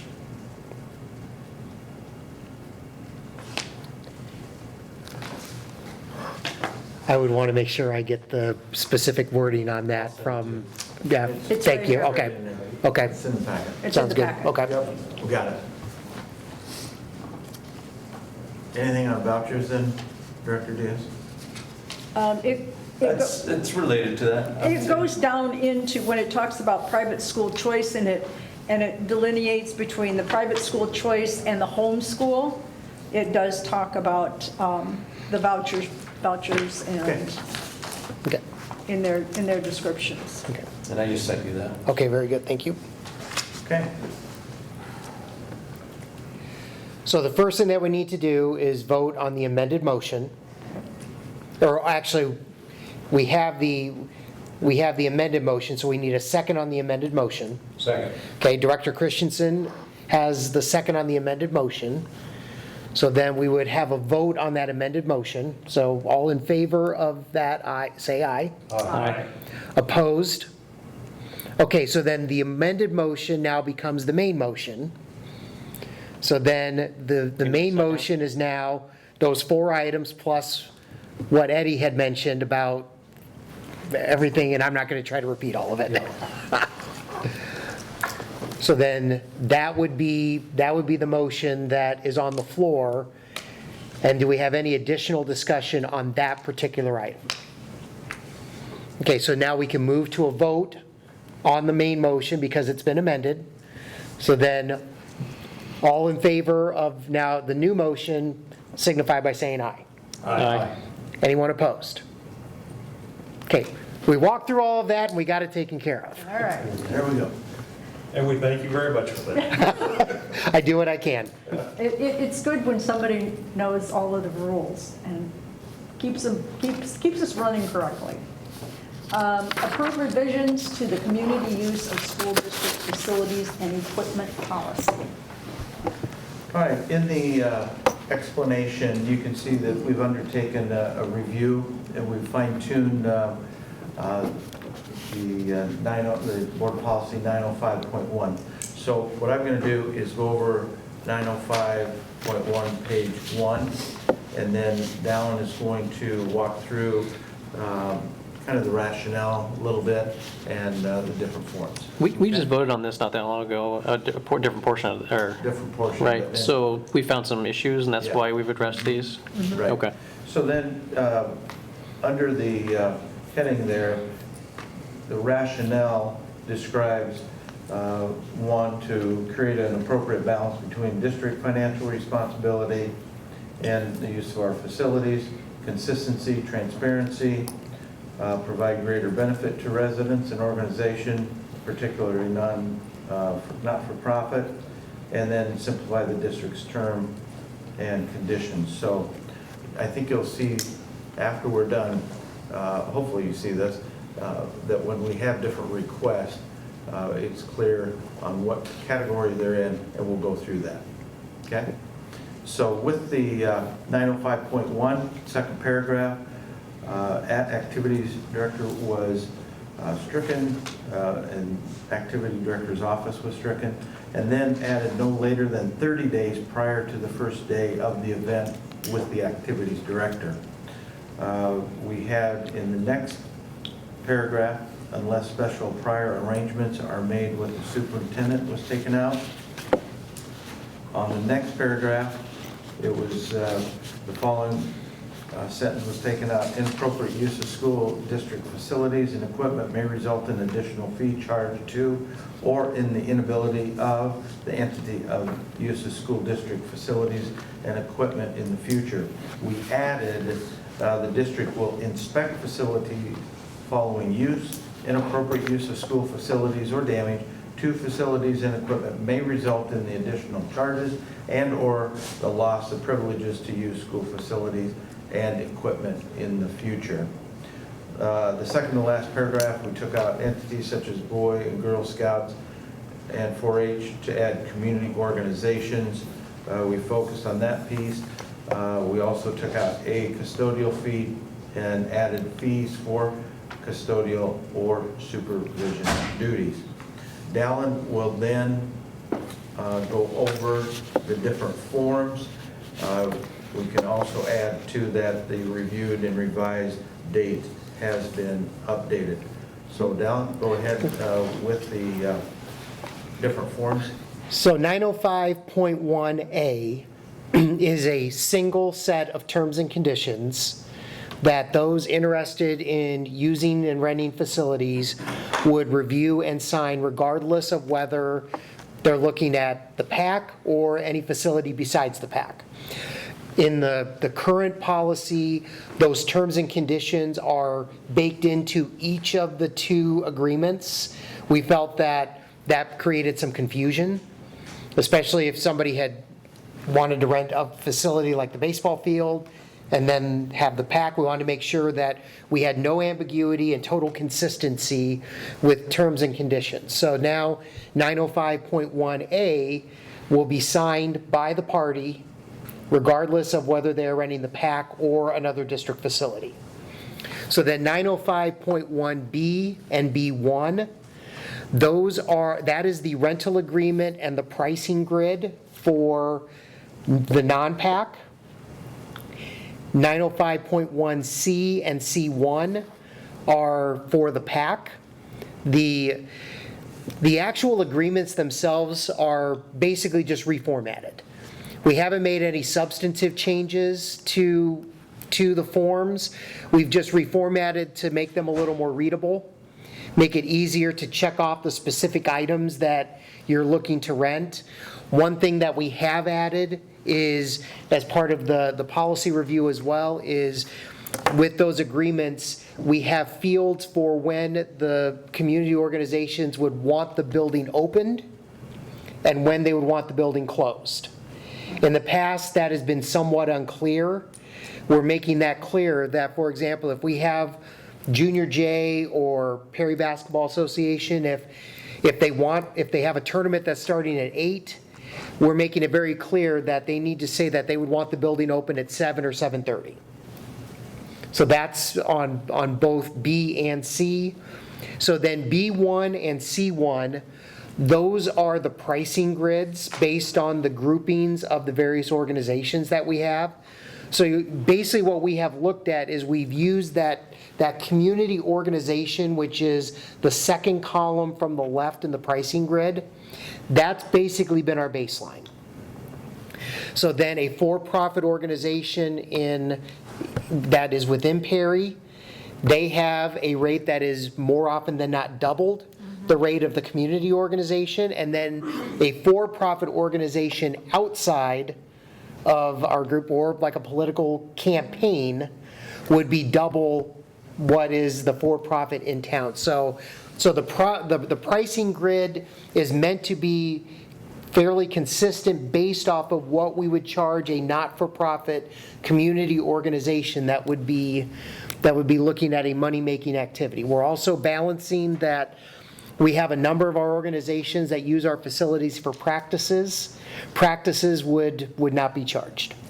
We're strictly looking at charging for events that do generate funds for organizations, trying to keep the rate very manageable, trying to keep it where it's low enough that our facilities are a community resource and that they're valued, but still recognizing that as a district we have to be financially prudent and that we need to have some sort of rate to charge, so that way for both people that are responsible for supervision and custodial duties, as well as ensuring that there's accountability with some of these organizations making money and being able to fund their organizations, that the district recognizes that we do get that we should have a small amount of financial benefit to help offset the cost that we have for administering these events and using our facilities. And in the whole process that we went through, we checked a number of different schools, and all of them are charging, even like the youth programs, to a small amount, relatively speaking. So that will be a change, and just so you know that, but yet we feel it's a very fair amount, because we want all of these organizations to profit, to be able to serve kids, and yet we want to have school ready on Monday. So sometimes if you don't have a custodian there, and here comes Monday, well, guess what they have to do? They immediately have to get everything cleaned up, and then other things aren't ready, so anyway. And it's important to also recognize these are per event rates. A lot of districts will charge per hour. So we're looking to charge per event. That was going to be my question. Yes. Per event. Now, the custodial rates, the people rates are per hour. But the facilities themselves are a per event rate as opposed to a per hour rate. I'll make a motion to approve revisions to the community use of school district facilities and equipment policy. Second. We have a motion by Director Diaz, a second by Director Christensen. Do we have any additional discussion on the item? Yes? I know back in the day, I don't know if it's done very much anymore now or not, but back in the day when I was here, oftentimes we got requests for use of our school buses. You know, like Rag Ride, class of 1965 comes in and wants to take a tour of the city, whatever. Is that going to be in here, or is that a separate thing? That'd be school. That's separate. It is separate, because we do that like with PCDC, for example. They have school, basically we will have a per mileage rate. Yeah. So that's covered as part of different items. Are we assuring that the policy does say that it will be supervised by a district employee? There will always be a district employee in the Which building when? Including, that would also include our custodians. So in some Okay. cases, Yeah. it would be, our custodian would be here. Who's responsible for staffing that? Because that's not been the case for things at the elementary. The Yeah, that's- custodian, if I it mean, was, like when Showtime's done their pictures and stuff, there's nobody in the building, there's not a district employee. That was my question of like, who's responsible for opening the doors, unlocking the doors, turning the lights on, turning the lights off, like. was that after, was that on the weekend or something? Girl Girl Scouts Scouts? are coming up to 16. Yep, So, and there's nobody, Usually the me. doors open at 4:30. right. And Oh, on a Saturday? Yeah. The photos or the dance, Showtime dances on a Saturday, Friday night, Saturday, Well, something. not after. But I mean, and that's my question, who's responsible for the, because there's not always a district person in the building. No. Custodians are not there. Yeah, then, if that's the case, then there need to be a custodian there. So that, Or at least to make sure that the building is back to ready for school on Monday capability. but what Laura's talking about, who's gonna open, who's got the lights on, that kind of thing. So that's where, then when they fill it out, we'd have to say, well, hey, we'll have a custodian there to help get that started. And they may say, hey, we're just taking pictures, we don't need a custodian for 2 hours, okay? So then it'd just be that 1 hour, let's say. So who'd be responsible? They would be responsible, one, to fill it out, number two, it's our responsibility to have a custodian there for the things that you just mentioned. So maybe that's something we need to talk about at a cabinet meeting because it's not how it's been in the past. Correct. That's what we're bringing up here for board approval, now we'll have to talk about that. At that cabinet meeting, can you all discuss maybe a communication plan on how do we get this out to the public, that this is new moving forward? I just say, come to our board meetings.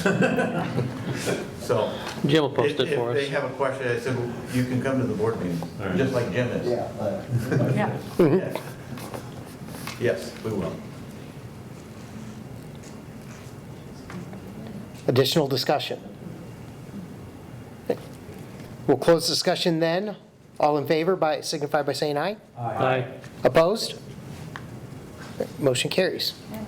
Okay, go ahead. Approve revisions of Board Policy 606.1 to 607.2 R1, 605.8, 713, and 713 R1. Eddie, just so you know, you'll be responsible for 606 to 607, but when it gets to, let's see, when it gets to all the computer, 605, 8, and 605A, all of that, Rich is here, he'll go through that, because that was a total revamp.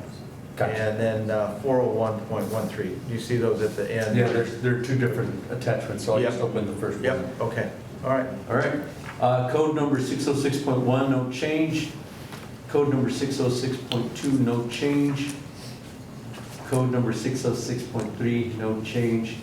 Code number 606.4, no change. Eddie, you got this too. What happened here? All right, go Code number ahead. 606.5, no change. Oh, my goodness. Code number 606.6. Legal Let's reference. see, Legal is that the only thing? Reference, yeah. Only change is that legal reference was adjusted to change it from 282.18 to 282.2. Code number 606.7. That's a long one. All right, here we go.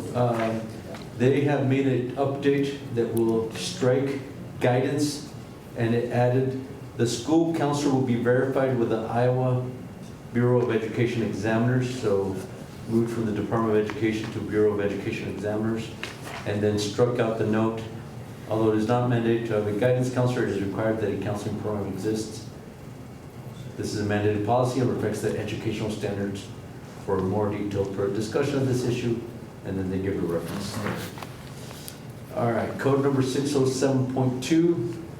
The following is, this is a lot of the updates to this one, so here's the following updates. Legislature created new restrictions on mandatory health screening. Comprehensive school improvement no longer required to be filed with a DE.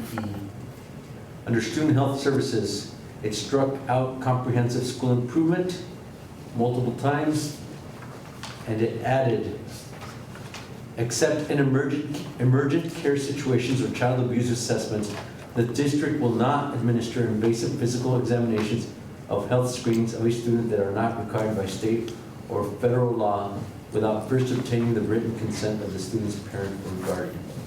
It also added, emergent care situation means a sudden or unforeseen occurrence of onset of a medical or behavioral condition that could result in a serious injury or harm to a student or others in the event immediate medical attention is not provided. Emergent care situations include the need to screen a student or others for symptoms or exposures during an outbreak or public health event of concern as designated by the Department of Public Health. Invasive physical examination means any medical examination that involves the exposure of private body parts or any other act during such examination that includes incision, insertion, or injection into the body, but does not include a hearing, vision, dental, or scoliosis screening. It also added, student health screening means an intentionally planned periodic process to identify if students may be at risk for a health concern and to determine if a referral for an in-depth assessment is needed to consider appropriate health services. Student health screening does not include episodic individual screening done in accordance with professional license practice. That's it for the update. Code number 607.2R1, it struck within comprehensive school improvement.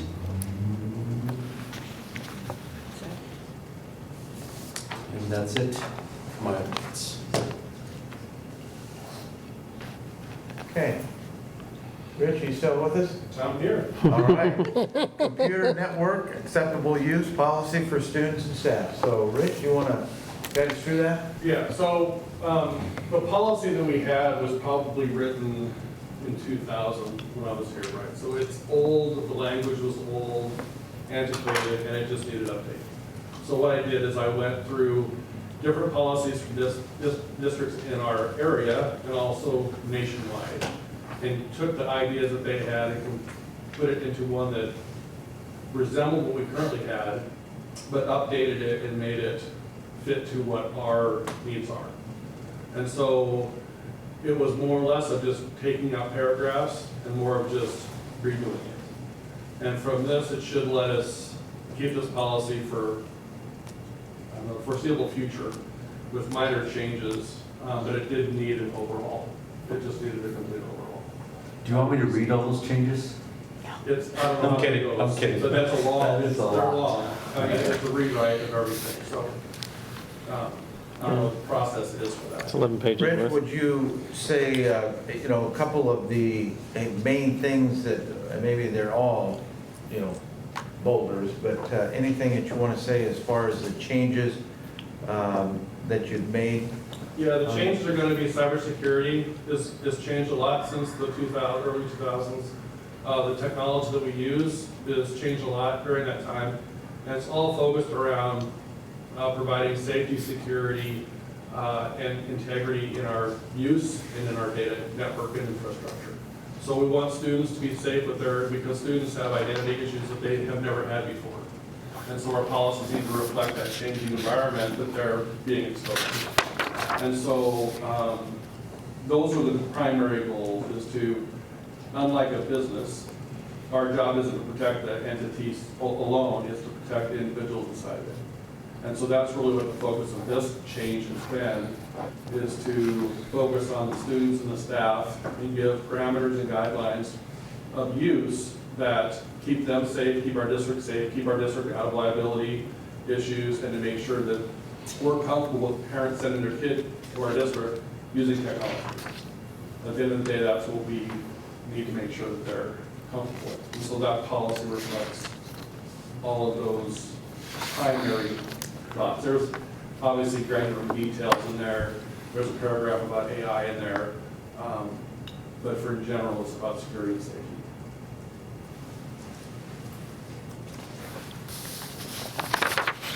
And it's long. I don't, you know, it's a rewrite, so it's long. So that would be computer network acceptable use policy for students and staff, and then anything different on staff technology use, social. Yeah, that one's done too. That's a rewrite too. And so staff, the way we use technology now, there's a lot of, so one of the things we have a challenge with is activities. Coaches reaching out with parents through a variety, or with students through a variety of text messages, remind app, different ways to do that, where it's in isolation. We have no record of it. The AD's not involved in it. And so now we're trying to funnel everything into a parent square, where we have accountability, we have records of it, we get everybody involved in that. And so there's going to be a transition time. Most of our coaches have moved off of Remind into parent square. We still have a few to do. And it's just going to take some time to get it, but it's going to provide a more secure, safe connection. It's also going to allow us to have record of it. If a coach reaches out to a student or a parent directly, we have a record of it. A principal can see all of the people in their building, any direct communication they've had with a parent or a student. And so it provides us a more secure, stable environment for communication with families and students, while still providing the data that we would need in case there's allegations. We would have that specific information in those conversations. And they can't edit it once it's been sent. And I think Laura's been seeing communication with her staff to parents instead of about stacks and stuff. So it's happening all the time. This just gives us a better handle on it. Will this staff information be shared with staff? Yeah, we have to go over, I'm gonna do a mini clip of it, because there's some things in there that it's hard to control, and it's kind of nitpicky at times, but it's policy. And it's in the policy for a reason. Like people installing software in their machines, they really shouldn't do it. We have viruses, we have all kinds of threat to it. Do we write someone up if they do? Typically not. But we say, you know, we take it off and we let them know we can't have that. So It's a tough one because there's so much. And people don't typically download stuff maliciously. They see something that they think maybe they can use for their class. And all of a sudden it's a download that includes spyware.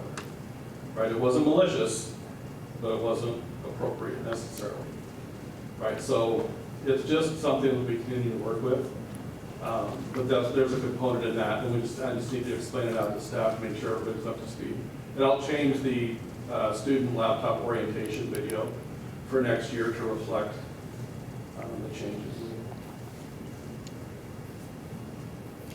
Motion to approve. Second. Have a motion by Director Christensen, a second by Director Toon. Any additional discussion? Hearing none. All in favor? Aye. Opposed? Motion carries. We have no late items, but board comments. Then I have one superintendent comment up here, Oh, you have one? commendation. Oh, commendation, I didn't put that on there. Okay. I just have a very quick one that we all would have gotten our IASB convention information through the mail within the last week or so. Convention is November 19th to the 21st. Wednesday is finance and governance. If you have not taken that, it's a really good program. I've taken Finance 101 twice, 201 twice, and I always remember something or learn something that I didn't know before. Thursday is basically the breakout sessions. We have 2 keynote speakers, but then we have breakout sessions through the day. Friday is the President's Workshop, but anyone is welcome to go if they wish to go, and that's just in the morning. So I encourage everyone to go at least, maybe part of one day or one day, but get to Dallin because there is a charge for it, and we need to be able to build that one out. I will work with Linda and Clark to develop what the requisition will be in order to pay IASB, because I know I've already talked with Clark about some of the board secretary classes, which would become very handy after what we've gone through tonight. I think I mentioned it last time, I'll be there presenting with Connie Signs and a couple of state folks on Future Ready Perry, so if you go swing by. Ah, good. Anybody else can go. All right, so I sent a document to Clark, Brad, and everybody else on the board. Some of you have heard me bring this up multiple times. I am interested in starting an ad hoc committee to study JROTC program for Perry school districts. I think it's a program that has a potential impact academically, financially, and culturally. So I'll play for just a few minutes of this. Hopefully.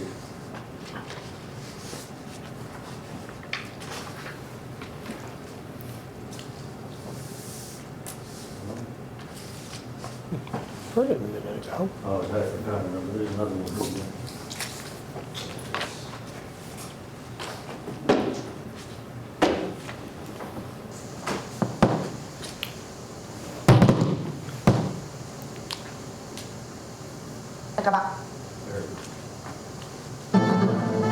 This year, the McKinney Independent School District added the Marine Corps JROTC program, led by Chief Warrant Officer Ron McFadden and Gunnery Sergeant Patricia Ramos.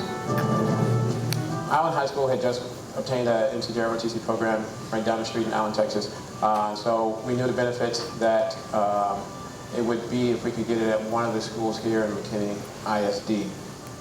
The process took about a year for the McKinney ISD to get the JROTC program here.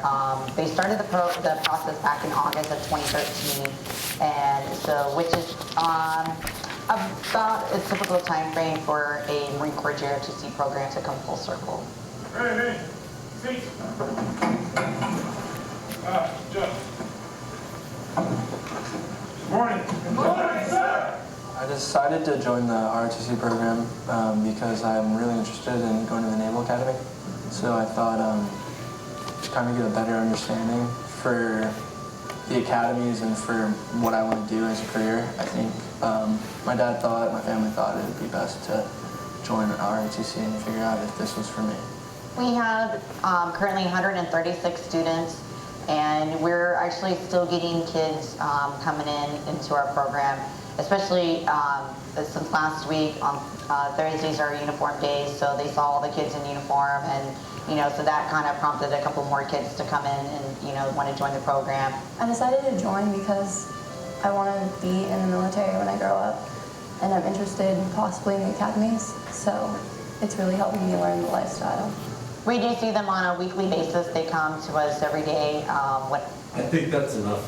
I can send the video and you can watch the rest of it. I don't know if it's a good fit for prairie schools. I have questions if it's feasible, but I've been looking at this for many, many, many years, and I know financially we can't do it for a little while, but I would be interested in starting a committee. So I don't know if we can do it here or if it needs to be brought up at another board meeting, but I would love if Brad and Clark could join it. There's a couple other schools in the state of Iowa that have it, and on top of all the things it can do, that I think it might be able to do academically for school culture. I think in the environment we're in, we need to have competitive advantage, and this is something else that can set us apart from other schools so that our enrollment can be impacted. So I don't know what the steps are, but if there's anybody from this group that wants to join it, there's a few folks in the community, and if VFW is aware of this idea, and a couple other organizations are aware of this idea. And I sent you kind of a one-year plan on what that could look like to study it. So I'll take any questions if there's. Do you have any idea of what a student interest might be at this point? No, I can tell you, no, I don't. And that's part of the feasibility study. I can tell you that when I taught here, we had a program with about 10 students, and it was all volunteer, but I can tell you. I don't think there's any way to tell right now. Is there a cost to the program? Yes. Is it a sizable cost, or? I think any cost now is sizable.